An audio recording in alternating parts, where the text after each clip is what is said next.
Welcome to Wellington's Y Zone, a podcast dedicated to curate weekly sports conversations, be a constant sports hub for content and interview game changers within the community and the world.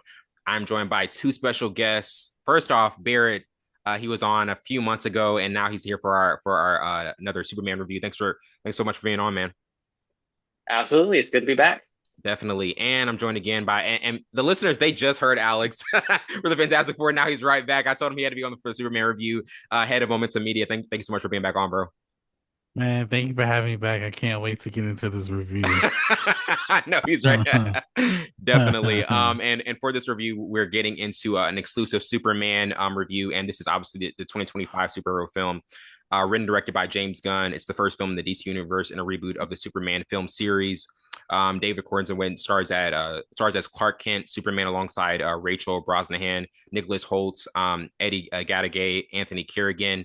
And in this film, the Superman faces unintended consequences after intervenes into an international conflict orchestrated by billionaire Lex Luthor. Superman must win back support with the help of his reporter and superhero colleagues. This film also had a budget of $225 million and brought in $559.3 million to the box office. Initial thoughts. I want to start off with initial thoughts with you guys because I know this movie had a lot of expectations into it. There have been a lot of different iterations of Superman. And I was talking to Barrett about this literally the other day, comparing it to Man of Steel and what I thought about it. And I feel as though, and I may need more watches of it, but when I initially watched it, I felt as though it was like the pacing was a little different for me. It wasn't like the usual Superman I was used to. And that may be why I like walked into it like not liking it as much. And to you, Bear, like what was kind of your initial thoughts of this movie, like when you first saw it? And my initial thoughts were overwhelmingly positive. Okay. As far as like the pacing and such you mentioned, I very much felt like it was an ensemble comic book, like to the screen. Everything going on is just beat by beat. Mhm. Admittedly, I definitely don't think there's a breather. Like there are brief elements where you can see the plot like moving, Mhm. but aside from that, it's definitely beat by beat, scene by scene, almost not to say it's identical, but you kind of know how they're like Raiders of the Lost Ark. And it's very much Mm. event. Just Yeah, very much there's so. really brief bits in between connecting them. I would almost compare it, like as far as the pacing, to that sort of style of movie. Definitely. To you, Alex, what were your initial thoughts on this? I mean, I know you are a big fan of this movie. You could not wait wait to talk about this, but what did you initially think about it? My initial thoughts, this was the first time I really, really enjoyed a Superman movie. I did like Man of Steel because of how Nolan and Snyder humanized Superman in terms of seeing like more so when he was younger, having to deal with his powers as a kid. Because Smallville kind of makes it seem like it doesn't. I don't think Smallville did a really good job, in my opinion, telling um Clark Kent's story as a teenager becoming Superman. But in Man of Steel, we saw like literally a kid about to watch his whole class die, and he saves that bus. And Mm. this movie, in my opinion, we saw the comic a mixture between a comic book animated series Superman Mhm. with a lot of human elements. And for me, the beginning scene where we see Superman lose that battle to Ultraman and he calls his dog. Yeah. Um, I wasn't a fan of having crypto. Well, I wasn't a fan of really seeing crypto because crypto doesn't really he doesn't really play a major part in Superman's life. If you even read the comics of Superman, which I've only read a slight few, Hmm. Crypto is like literally an afterthought. He's not necessarily always there. Hmm. But the fact that he is there, I felt like you couldn't do this movie, at least this movie, James Gunn's movie, without Crypto, because it kind of brought a little bit another side of life into it. With the pacing, I will say, I did have a little bit of an issue with that because there is a scene where like these goons drop off a baby little mutant, and literally Yeah. the next day, a few hours, whatever, it's like this huge. It's very back to back the Yeah. entire Yeah, movie. yeah. It's This a is highlight huge. reel. It's Yeah, a huge, honestly. huge kaiju monster. And like I said, initial thoughts, because I know we're getting deep into it, and I'll explain my deeper thoughts as we get deeper. Mhm. But my initial thoughts, I loved it. I wasn't a big fan of the Superman the animated series. However, I was a big fan of Justice League the animated series, and this is what that Superman kind of reminded me of. It's the It same. did. It did. It's the same. It's the same Superman animated in the Justice League because it carries over. However, Mhm. um, it reminded me that I believe James Gunn is setting up his own version of what he's taking. I think he's taking a big page from what we saw in the animated series from the Tim Burton era of Batman the animated series, Mhm. Superman the animated series, Justice League, maybe some elements of Static Shock if he comes in, and he's incorporating that into this universe because we immediately have the Hall of Justice. We have and anyone knows what the Hall of Justice is. It's the Justice League. I believe by the time we get to the Justice League, they're going to be in the sky, in space Mhm. with their Eiffel Tower up there. So I am interested in where they take it. Again, I really enjoyed Corenswet. He did a really good job being Superman and Clark Kent. Like I said, I'll get deeper more into that. But the one thing that stood out the most that I loved was the chemistry between him and Lois. I think Now, this was yeah, they did have really good chemistry. It was Oh really yes, good. the Yeah, yes. yeah, they did. I believe this was the first time where we seen like Superman telling Lois or Lois questioning him actually doing good. We've never Yeah. really seen that. So I thought that that was really dope. So, but yeah. Definitely. Get into our first topic from 1 to 4 stars. What would you give it? I would go with three. I do think this is a good film. If I'm just being objective and not biased, because I think more so when I look into it, the Man of Steel was more serious and more like it kind of had that like almost like this is like it wasn't a lot of humor. This one there was like more humor, and I feel as though maybe that's what I wasn't like used to into it. But I feel as though in terms of the humanizing of Superman, that part of it, like you actually felt relate. Okay, this guy's like actually a human being and also a superhero. It wasn't like just this like he's unrelatable, detached from any human feelings. So I would give it a three. To you, Barry, what would be your rating from 1 to 4 stars? I would also say a 3 out of 4. The pacing, the characters, the chemistry, everything going on. I also very much appreciate, like, somewhat in contrast to what you said, that the story takes place in media res. Like, it very much my immediate comparison would be, say, Star Wars with A New Hope in Mm, 1977. yeah, that's a good Like, you comparison. immediately get that title crawl, you immediately get here are your players, and also throughout the movie having that ensemble cast, you're just thrown into here's Guy Gardner, here's what he can do, and we're moving on. We Yeah. have Hot Girl, we have Metamorpho, we have Mr. Terrific, just stealing scenes left and right, Hmm. and you just go with it. You're along for the ride. Absolutely. But also having Superman's core story where he's he's already Superman, but this story is not so much an origin story of him choosing to be who he is, like to become Superman, Hmm. like say in Man of Steel. Yeah. What we're seeing instead is he has chosen to be Superman, and he has this incredible moment where he's completely shaken and he has to decide what kind of Superman he's going to be. Mm. Yeah. Especially as we see hints of maybe there's some Justice League stuff going on. We already have Green Lanterns. We already have an interdimensional imp.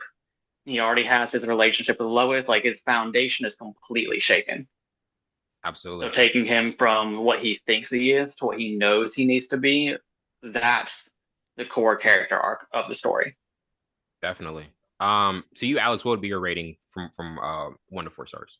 I have to give this a 4 star. I knew you were gonna go there. I knew you were gonna go I there. have Bold to move. I knew I you were have gonna to go give there. this a 4 star because this movie, and I want to point out I've only seen this movie one time.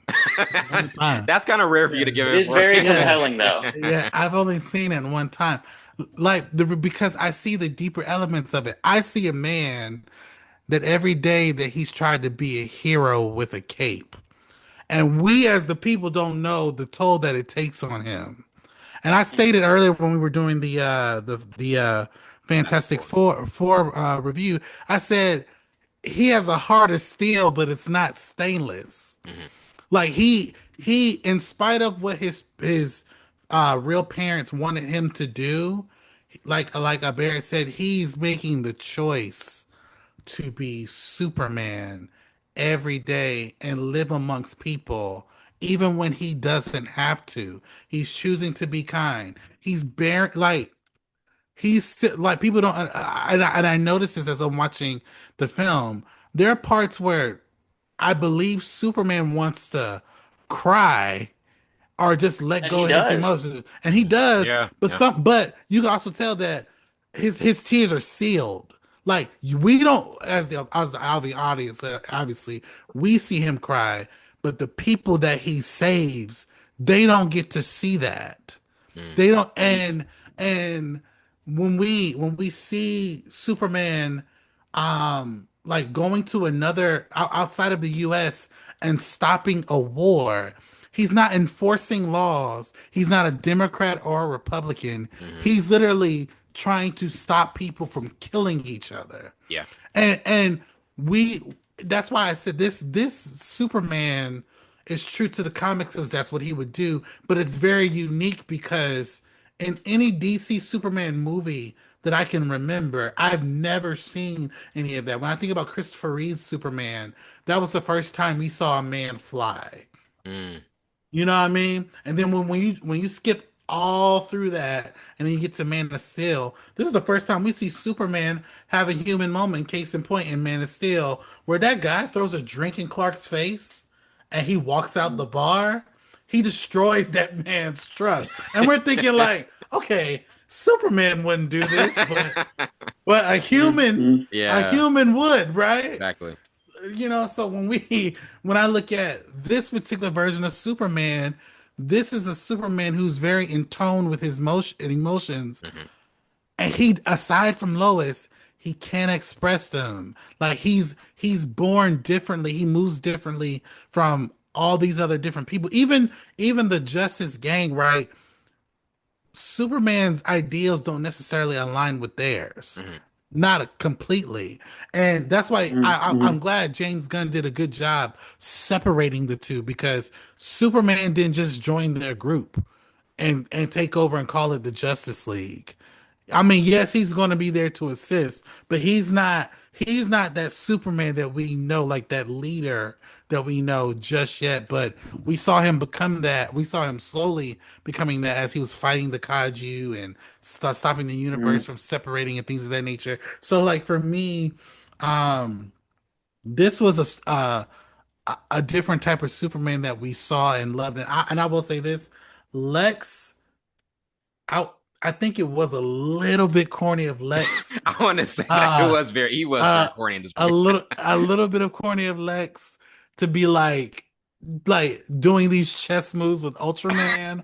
I'm just like, I mean, can we I acknowledge don't there were know. I some think that was really part of the corny charm. elements? There were some really corny elements of Lex Luthor in this. I was like, come but but I could tell the actor was having so much fun. on. No, I Like can see No, Holt ate that. that up. He oh ate that he up. he was Yeah. having so much fun. I'm willing to bet he improv some of that because Oh, yeah, for sure. Yeah. I'm like, but that's what I love about this Superman. This Superman is literally off the page. And my favorite scene is where, and it's not a major scene, but it's where him and Lois are flying up and twirling, and they make out in the All air. right, a Mm. climax right at the end. Yep. Yeah, yeah. I'm like, we have never. I don't think. I think the last time we saw that was with Brandon Routh's Superman to a certain extent. I could be wrong. I could be wrong. But we've never really seen that, and so I I really enjoyed this film because again, like this is a man who's tried to be a hero with a cape, and we don't realize as the people he's saving the toll that it takes. He's making a conscious decision to do this when he does not have to. Yeah. And everybody's looking at him to take on the weight. Because here's the thing: they only love Superman when he's flawless, but they want to penalize him when he's destroying all of this stuff in the Yeah. city. And it's like, okay, well, what do you want? Like, do Take you your want me pick. to say Yeah. exactly? It's like, do you want me to save you or do you not want me to save you? That's why Hmm. I said in the Fantastic Four. review, I said Superman is not a police officer enforcing laws. He's Mm. more like a firefighter saving anyone who's in Mhm, danger, mhm. right or wrong. So it's just like I again, I really enjoyed the movie. I enjoyed the scenes with Crypto. I enjoyed the scenes with him and Lois, especially where that whole interview scene. I'm like, the fact And that the we live fact that in it's several minutes long and you don't even realize it. exactly the Yeah. fact Like it's that just a we're Think about it. conversation. Hmm. of the fact that we live in a and that's why I love what James Gunn did.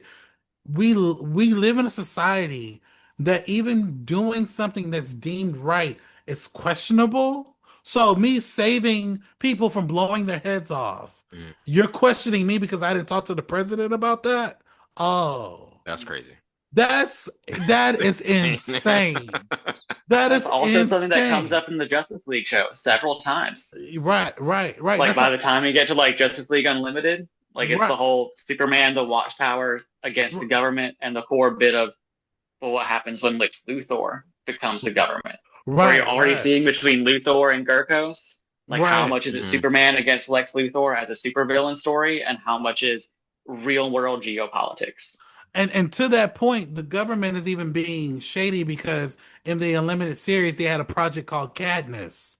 So Which Cadmus, was definitely hinted at in this movie as well, Yeah. with exactly. a So certain that's spoiler towards the end there. exactly. So I'm like, this is why I said James Gunn did a strategic job blending the comics, the TV Yeah. He shows, did a really and strong his blend. own thing together. That's why I'm so excited for Supergirl. Like, so, oh my God, I can't wait to see what that happens. But yes, if I had to rate it, definitely 4 stars. I'm really intrigued on what they're going to do with this particular character. Yeah. I mean, I'll say this about James Gunn. He set up the launching pad for what the future world is going to be for this movie, for like the Absolutely. universe. That's what he did really well. Like, so you bear like what impressed you the most about what James Gunn did in this film? I would have to say the world building and everything he established throughout the movie. Yeah. Because I would say arguably my favorite scene, not the best scene, but like my favorite scene that immediately encapsulates the movie is just the opening, where Mm. you get the immediate idea of here's what's already happened in the world, which mind you, I fully expect that we're going to learn in just a couple years that that little crawl is not entirely accurate because we're going to see the world expand past what we already know. Hmm. But you go from your first introduction to metahumans to Superman, and then it takes you straight to Crypto, and then the Fortress of Solitude, and then number four. And then the movie just keeps going. It's one element after the other that also expects you to know what it's talking about, which I think is crucially important because I think this is very clearly a 2020s superhero movie. It Mm. does not have to be an origin story because of the place it occupies. Like, we don't, this is not 2008. Like, this isn't even 2014 where you say have Winter Soldier and Guardians of the Galaxy back to back, establishing what a superhero movie can be or what the audience can just understand in a single movie. Yeah, for sure. I would I would- say, like, the diner scene with Guy Gardner is emblematic of the tone the movie takes, where it is just a Green Lantern, a Green Lantern. yeah. Like, this isn't even like a like your stereotypical like Batman. Everyone knows who this is. This is Guy Gardner. Our Yeah. first introduction to the Green Lanterns at all is Guy Gardner, and Yeah. he's just treated as a part of this world. Everyone knows who he is. The character is written so that you expect that you know who he is, and if you Mhm. don't, you will by the end. Oh yeah. Oh yeah. Oh Definitely. yeah. Definitely. Like, that Um, is in itself very impressive and a ton of confidence from James Gunn. no, he was To super just Yes. off. go in expecting he trusts the audience to understand what he's doing. He trusts himself to commit to his own story. And certainly by the end of the movie, you get Superman's arc, you get a whole bunch of other characters playing a variety of roles. Mhm. We're having smaller arcs, and you're already ready for more. Oh yeah, definitely. Getting to our second topic, who is your favorite character? I gotta go with Mr. Terrific. I mean, he has such a good blend because he's a smart guy. dry sense of humor, no nonsense attitude. He just has the perfect mix of just like elements that like support the movie. And I thought he was just fantastic. So you, Alex, who would be your favorite character in this one? This was hard. This was hard because it was terrific. Um, I'm gonna be honest, because every time he was on screen, I laughed. It has to be Guy Gardner. Um, even That's fair. there's the scenes where he's fighting. Like there's a scene where he does something with his hand, Mm. and the middle finger pops up in green, attacking people, and I'm like, what is With complete earnestness, complete sincerity. And I'm like, if you read, it's funny because if you in the Justice League Unlimited, like they like the Green Lanterns, they hate Guy Gardner because he's such a dick. Like he is. Yeah. He I mean, is. even better if you've seen Green Lantern, the animated series, that is also your first impression of him. Yeah, And to like ironically be like the Guardian's favorite guy. yes, and like I'm just It's trying to like, figure all out right. No. how did they pick you? Right. So we know, okay, erasing Ryan Reynolds out of my head. Hal Jordan is he can be a smart aleck, but he's not what Ryan Reynolds portrayed him to be in that movie. Hal Jordan is more so serious. I will say so is John Stewart. But to see Guy Gardner on screen and he's a part of this Justice Gang. All I kept saying to myself was like, how is Mr. Terrific and this guy not fighting each other? Because he's like a know-it-all. And then, but I will say what was funny was he immediately judged Metamorpho, said, yeah, you looking like that, you can't join this team. And he had said, I forgot what the line was. And then Guy Gardner was like, okay, you're in. Like, Yeah. I was Very like, casual, superficial nonsense. Yeah. I'm like, yeah, I'm like, okay, so Yeah. we get this, so that's why I'm like really interested to see, because Nathan Fillion said he is in Lanterns, so to see that character expanded, I can't wait to see. But Guy Gardner, his scenes were dope, but also a very close second was Mr. Terrific, because Yeah. I honestly believe, if we didn't have him in the movie I believe would kind of fell a little bit flat because he provides It was the that technical balance. Yeah. yeah he provides that Like balance all that these characters are written with a purpose in mind. Like all right Mr. Terrific scenes work because they're written specifically for him. Yeah. right. And I will say this, um I did like Hawk Girl, but we did not discuss where this woman is from. Is she from Thanagar? Any of that? Like we just know that this is Hawk Girl, and it's this Shira Hall. I don't know if they made that a point in this I don't movie. know that they did. Yeah, they didn't really make I that up that clear. I, Yeah, they I didn't. It was very much just letting the audience realize who this was. so if And she that was is kind of it. Shira Hall, a very young Shira Hall, to see who they cast as, we already know John Stewart is cast. If them two get together, that's crazy. He's obviously significantly older than this woman. So, because she seems like in her early 20s, and the guy who's playing John Stewart, this dude is like my age, like 32. So it's like or older. So it's kind of like if they bridge those gaps together, which I'm sure they will. I don't want to see them have a romantic relationship like they did in Justice League. But I wish we could have seen more from Hawk Girl. But Yeah, every time she was on screen, I did enjoy her. definitely. To you, Barrett, who is your overall favorite character in this movie? Favorite character, I will just punt it and say I really appreciated how well Superman was written. Mhm. Like the fact that he carries the movie in the way that he does is honestly, I would say astounding. Because to treat his character with complete sincerity, complete earnestness throughout the movie, and also to briefly but crucially shake his foundation to what he wants to be, Mhm. to then carry the movie to its conclusion. But just as easily, I think it's important to again note that it's a Superman movie, but it's also an ensemble movie. Yeah. Which I remember when James Gunn said that the first big movie is going to be Superman, and he was writing it, my immediate thought was it's going to be an ensemble movie. Like Guardians is an ensemble movie. The Suicide Squad is an ensemble movie. So the question is, what characters are going to be here, and how well will they play into the plot? Will they just be window dressing? Will they be plot devices? Like let's see how that plays out. Like that's going to be part of our world building. Mm-hmm. And to see Superman carry the whole movie himself as this version of the character, but also to see a broad supporting cast to varying amounts of time. Yeah. I mean, Metamorpho was brought in almost halfway through, I would say, and then just is gradually drug into the supporting cast.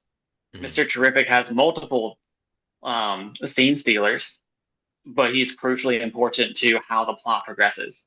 Like Guy Gardner, Hot Girl have to be there for the climax of the film. Definitely. So I do think it's very important to say, like, to have a specific favorite character is great.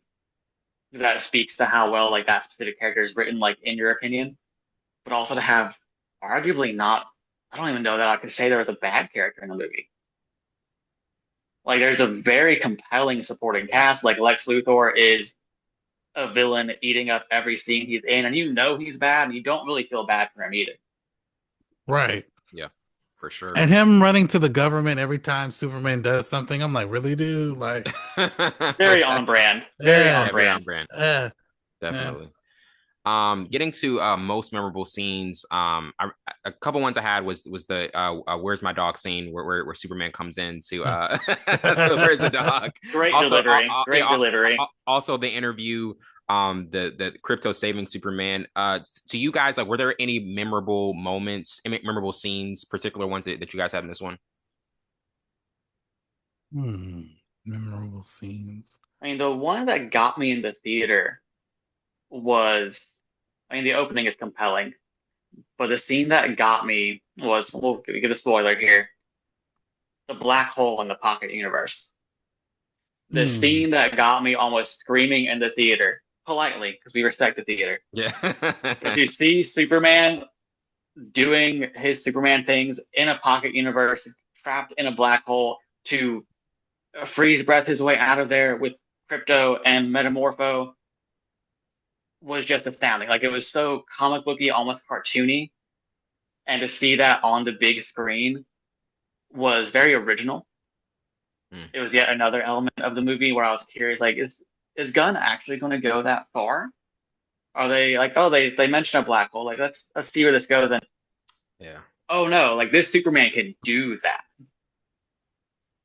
That showed a different level. Yeah, that showed a completely different level of Superman. Yeah. I actually have two. Mine is at the end where we see Superman look at his human parents, that slideshow of him playing with his parents as a kid, and I didn't tear up, but I felt the warmth that James Gunn was portraying, because it was a genuine love. And there's a scene where Clark's mom calls him, and they're just she's just checking on him, asking how he's doing. Right. And his dad is like really worried about him. And I'm like, whoa. And what I thought they were going to do before this movie came out, I thought they were going to give his dad like an incurable disease, like cancer, and he was dying, and Superman can't save his dad. Oh my God. Man. If they would have did something like that, that'd have been crazy. But to see them love their son, a son that was essentially just dropped in their lap, that was given to them, man, it was so refreshing to see, because if you watch previous Superman movies, you don't really see, or you see obviously the family and the love there, but not in this way. And then also actually reminded me a lot of the Superman animated series, because there scenes because he keeps coming back to them. Yeah, Superman comes home a lot, and when he was a kid, there's a thing that he found in his pod that was shining on him. It was the Superman logo, and his mom was like, she was talking to her husband. She was like, Kent, it's hurting him. He was like, no, it's not. Just let it play out. Like the care the care that they had for this child Yeah. was just crazy. So for me, actually reminded me of that scene in Man of Steel where Clark is a child and he can't control his laser vision, and his Mm, mom shows up Mhm. and she was like, just focus on my voice. Wow. So it, yeah. it kind of just brought me back Back to to, that to moment. Yeah. to that moment. So that was Mhm. my favorite scene. And then also another favorite scene of mine is when Crypto gets free in that pocket universe. Mm, And Oh yeah. and and Superman and Crypto are fighting together. yeah, man. Oh my God. I thought I was gonna hate that. I really thought I was gonna hate that scene. But there's a scene, I think Crypto hits one of the goons and his teeth bounce off the camera. Like you see it. Yes. Yes. We're it's because we were watching it in IMAX. I saw teeth literally do this. I was like, oh snap! Like they're in a way they're kind of like breaking the fourth wall. Like, okay, this Yeah. is not real. But it was cool to see Crypto and Superman fight together. I knew at the end that Crypto would obviously fall in love with his keeper. And then also seeing a drunk Supergirl at the end was actually kind of funny Which is too. going to be curious for starting Yeah. up the next one. Yes, I am because very curious to see falling in love with Crypto in this movie, and then to assume what happens to him in Supergirl Woman of Tomorrow. yeah, because I'm I don't. curious to see how much they keep with that to gut punch the audience. Yeah, because with their promotional thing where it says "look out," I'm like, oh, Man. What's this. next? Someone it's funny. Someone in the comment section wrote, "This is gonna be a Deadpool version of Supergirl." I hope. I want a different. No, no. I want a different Supergirl, but not to that Yeah, extent. not to I that. don't. Have you read Woman of I, Tomorrow? I have. Yeah. Yes, yes. Very destructive and I'm dark. fully expecting a solid like space opera western a vibe to Yeah. the movie. Yeah, and with Loba, oh my God, and Lobo's in that movie. Hmm. Well, this is why I say like James Gunn did a really good job setting up not just Yeah, this it was a movie, launching pad. Yeah. but his universe. Yeah. Like I can't wait. To, like the next thing we're getting is Peacemaker, then Lanterns, then Supergirl, and Mm, then I think I'm not really interested in Clayface, but because it's in this DCU, I'm going to watch it. So for me, this movie was a really good launching pad for the main character Hmm. of your universe, plus all the other side characters that were in this movie. definitely. Absolutely. We're gonna take a quick break and we'll be right back.